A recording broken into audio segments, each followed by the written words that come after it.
Okay. So the way Granny would do it, she did her own chicken and everything and made her own chicken stock. So what you can do is go to the grocery store. If you feel comfortable chopping up a whole chicken, you can do that. I never done that. I just buy the pack of chicken with bones in it. And you want the mixed pack. You probably want the mixed pack unless you just want chicken breast. Now, I don't love dark meat. But if you do, then you just get a package of chopped up bone-in chicken, like a family pack or whatever. And then you put it in a big stock pot and cover it with water and salt your water. And then you boil the chicken. And that's how you cook it. And that's how you get your homemade chicken stock. So you get your pack of bone-in chicken with the skin on it and everything. Get whatever you like. If you want the chicken breast, get the chicken breast. If you want the mixed pack, get the mixed pack. Cover the chicken with water in your stock pot. Put your salt in it. Put your lid on it. Boil it. I would say bring it to a boil and then reduce it to about medium heat and let it just kind of medium simmer. I don't think it takes very long. I wouldn't say more than, you could probably check it after about 20 minutes or so. But I mean, you can let it simmer for a while. And the longer that it simmers, the richer your broth's going to be. So you could put it like on low simmer and let it simmer for 45 minutes to an hour or whatever. But then, you're going to have some like stuff you want to skim off the top. So skim that off the top. And then what I would do is probably add some butter and let that be my rich broth that I'm going to boil my dumplings in. So you pull all your chicken out, let it cool. And then you've got your stock still in your stock pot. And like I said, skim off the top and then put you a stick of butter in there. And that'll be your rich broth that you're going to boil your dumplings in. All right, so meanwhile, you got your chicken over here cooling because you're going to have to pick it off and shred it. But you don't want to do that while it's hot. You'll burn your fingers, all right?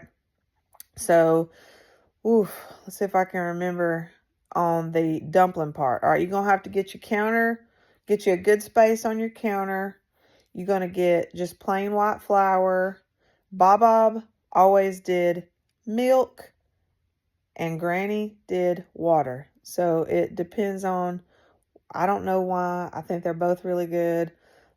So you get you a bowl and put you about 2 cups of flour in there. And you're going to want to use Crisco. You're going to buy a can of Crisco. And I would say, oh gosh, I can't remember. I just usually eyeball it.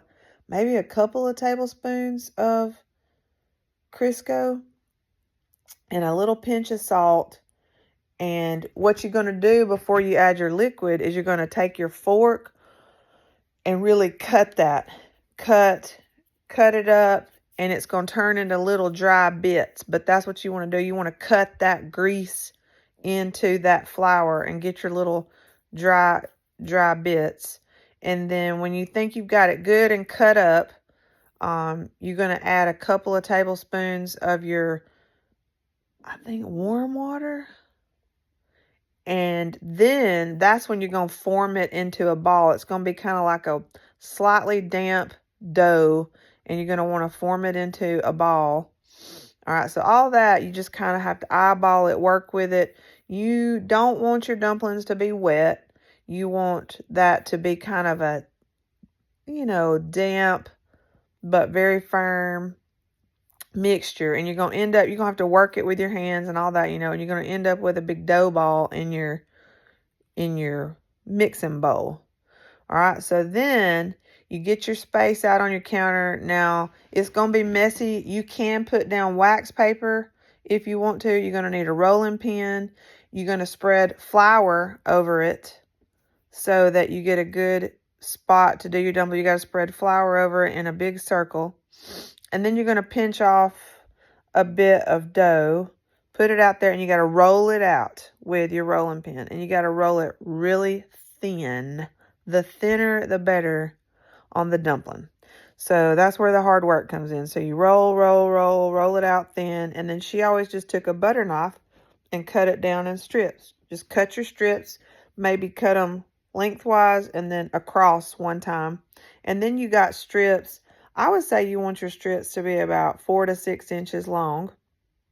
Okay, so when you get, and it's going to take several rounds to get all those dumplings cut out. So that's why it might be good to use wax paper, because you can get one round, you sprinkle your flour on there, roll it out, get one round of your dumplings, kind of move that wax paper off to the side, and then start with a new wax paper until you get all your dumplings ready. I would get all my dumplings ready, and then I would bring my broth up to a good simmer, not a real rolling boil, maybe on medium heat, about medium heat, get it a good bubble going.